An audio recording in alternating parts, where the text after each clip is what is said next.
కావాలనే మీ కలను నెరవేర్చుకోండి. సంప్రదించండి హెగ్డే ఫెర్టిలిటీ, హైదరాబాద్, తెలంగాణ.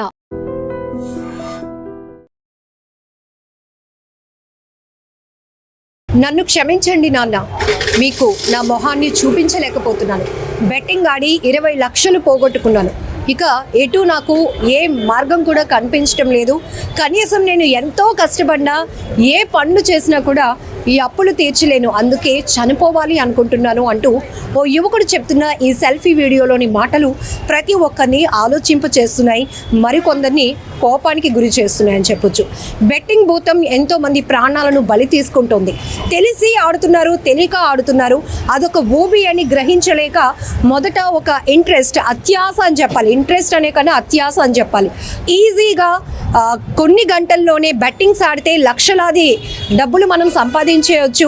లగ్జరీ లైఫ్కి అలవాటు పడుతున్నటువంటి ఆలోచనలన్నీ కూడా ఇలాంటి ఈజీ మనీ వైపు మనల్ని టర్న్ చేస్తున్నాయని చెప్పొచ్చు. బెట్టింగ్ సంబంధించి ఆంధ్ర, తెలంగాణ రాష్ట్రాల్లో ఒక సెన్సేషనల్గా నడిచింది. బెట్టింగ్ యాప్ ఎవరైతే ప్రమోట్ చేస్తున్నారో వాళ్ళందరినీ, ఎలాంటి సెలబ్రిటీస్ అయినా, ఇన్ఫ్లుయెన్సర్స్ అయినా కూడా ఆంధ్ర, తెలంగాణ పోలీసులు దీన్ని ఒక పెద్ద ఆపరేషన్గా చేపట్టి వాళ్ళందరిపైన కేసులు ఫైల్ చేయడం కూడా జరిగింది. ఇప్పటికే ఇంకెవరైనా బెట్టింగ్ యాప్స్ని ప్రమోట్ చేస్తూ ఉంటే కూడా ఆ వీడియోస్ని బ్యాన్ చేయించారు.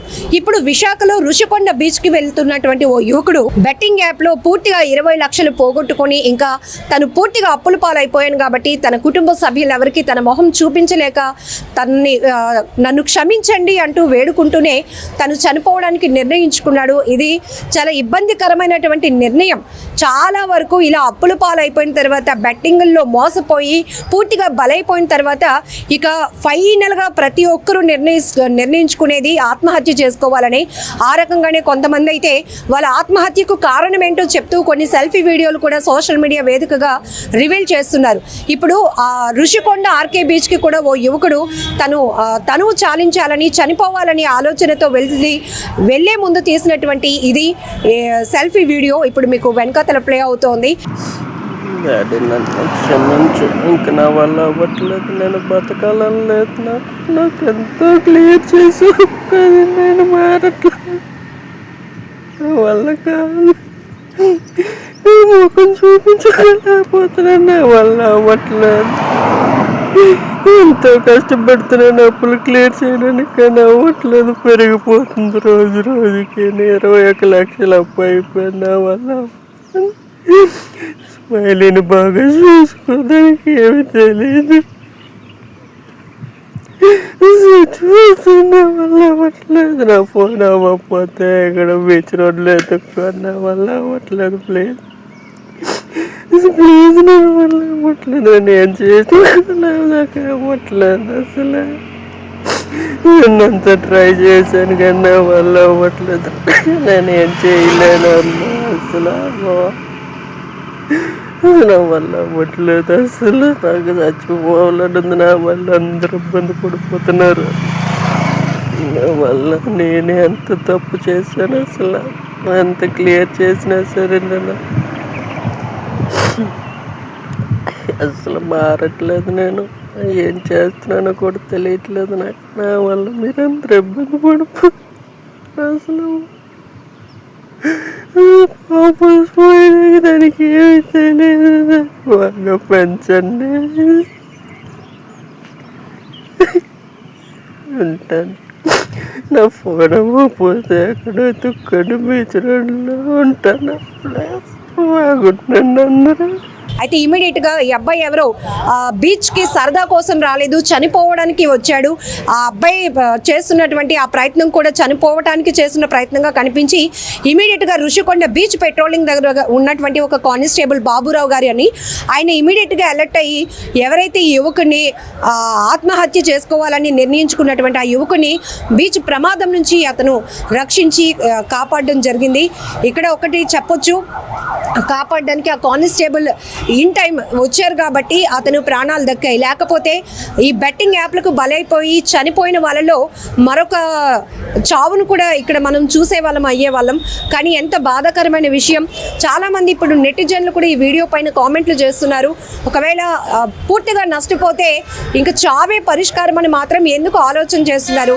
చాలా వరకు దాని నుంచి స్కిప్ అవ్వడానికి చాలా వేస్ ఉన్నాయి. అవి ఎందుకు వెతుక్కోలేకపోతున్నారు? ఫ్యామిలీ మెంబర్స్తో మీ బాధను చెప్పండి. కోర్స్ మీరు తెలిసి చేసిన తప్పు అయినప్పటికీ కూడా కుటుంబ సభ్యులు ఖచ్చితంగా అర్థం చేసుకుంటారు కాబట్టి వాళ్ళతో మీరు షేర్ చేసుకోవడానికి ప్రయత్నించండి. ఇంకొంచెం బెటర్గా ఎక్కువగా కష్టపడి ఏవైతే సేవింగ్స్ వైపు వెళ్ళి అప్పులు తీర్చుకోవడానికి ప్రయత్నించండి. మీ వెనకాతల మీ పైన ఆధారపడినటువంటి కుటుంబ సభ్యులు కూడా ఆలోచించాల్సినటువంటి అవసరం ఉంది. ఎందుకంటే అమ్మా నాన్న ప్రతి పిల్లల పైన ఎంతో ప్రేమ పెట్టుకుంటారు, ఎంతో ఎఫెక్షన్ ఎఫర్ట్స్ కూడా పెడతారు. కానీ ఇలా చేసినటువంటి తప్పులు, మనీకి అలవాటు పడటం, ఈజీ మనీ వచ్చేస్తుంది కదా అని బెట్టింగ్ యాప్లకు అలవాటు పడడం, లేకపోతే గేమింగ్ యాప్స్కి ఎడిక్ట్ అవుతూ ఉండటం, ఇలాంటివి మనం చాలా చూస్తున్నాం. అంటే రాంగ్ వేలో వెళ్ళి ఎక్కువ సంపాదించాలి అనేటటువంటి దుర్బుద్ధి, అత్యాస చాలా వరకు ఆత్మహత్యల వరకు కారణమవుతుందని కూడా చెప్పొచ్చు.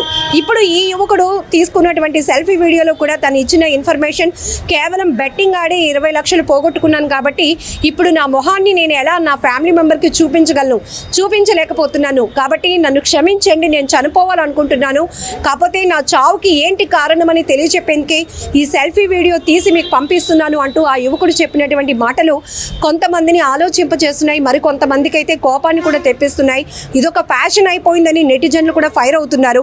పూర్తిగా తెలిసే చేస్తున్నారు. బెట్టింగ్ యాప్ల వల్ల ఎంత ప్రమాదం ఉందని తెలిసినప్పటికీ కూడా అత్యాశతో కొంత అమౌంట్ అక్కడ పెట్టడం, ఇంకా ఆడితే బాగుంటుంది, అయ్యో ఇప్పటికే కొన్ని లక్షలు లాస్ అయ్యాం, ఇంకొంచెం పెట్టి ఆడితే పూర్తిగా సెటిల్ అయిపోతామేమో, మళ్ళీ మన అమౌంట్ రిటర్న్ వచ్చేస్తుందేమో అని చెప్పి దీనికి ఒక కంట్రోల్ అనేది లేకుండా ముందుకు వెళ్ళిపోతూ ఆ ఊబిలోనికి దిగిపోతున్నారు. కోట్లాది రూపాయలు అప్పుల పాలైన వాళ్ళు కూడా ఉన్నారు. కొంతమంది అయితే పెళ్ళైన వాళ్ళు కూడా, వివాహం జరిగిన వాళ్ళు కూడా ఇలాంటి బెట్టింగ్ యాప్స్కి ఎడిక్ట్ అవ్వడం, మంచి మంచి జాబ్లు పోగొట్టుకోవడం, భార్య పిల్లల్ని అనాథలు చేసి వాళ్ళు చనిపోతూ ఉండటం ఇలాంటివి చూస్తున్నాం. కొంతమంది అయితే తల్లిదండ్రులకు తీవ్రమైన కడుపు కోతని మిగులుస్తున్నారు. అలాగే ఫ్రెండ్స్ ఎవరో ఒకరు చెప్తున్నారని వాళ్ళ డైరెక్షన్లో వెళ్ళి బెట్టింగ్ యాప్లకి వాళ్ళు కూడా ఎడిక్ట్ అవుతూ ఉండటం, ఇలా చాలా కేసులు మనం చూస్తూ ఉన్నాం. ఏదేమైనప్పటికీ ఇక్కడ రైట్ టైంలో Rushikonda beach patrolling constable alert అవ్వడం వల్ల అతన్ని కాపాడగలిగాడు. లేదంటే ఆ కుటుంబం చాలా నష్టపోయి ఉండేది. ఇప్పుడే ఆర్థికంగా నష్టపోతే మరొక వైపు ఒక కుటుంబ సభ్యుడిని, కన్న బిడ్డని కూడా కోల్పోయి ఆ తల్లిదండ్రులు తీవ్రమైనటువంటి దుఃఖాన్ని ఎదుర్కొనేవాళ్ళు. కాకపోతే ఇక్కడ మనం ఒకటి ఆలోచించాల్సిన విషయం ఏంటంటే బెట్టింగ్ యాప్ల పైన ఒక ఉద్యమమే నడుస్తుందని చెప్పొచ్చు. ఎప్పుడైతే సజ్జనార్ గారు ఒక పోస్ట్ చేశారో విశాఖ సిపి గారికి, డీజీపీ గారికి, అక్కడి నుంచి మొత్తం ఈ తీగ కదిలి మొత్తం డొంకంతా కూడా కదిలిందని చెప్పొచ్చు. ఎందుకంటే బెట్టింగ్ యాప్స్ని ప్రమోట్ చేసిన వాళ్ళు చాలా హేమాహేమీలే ఉన్నారు.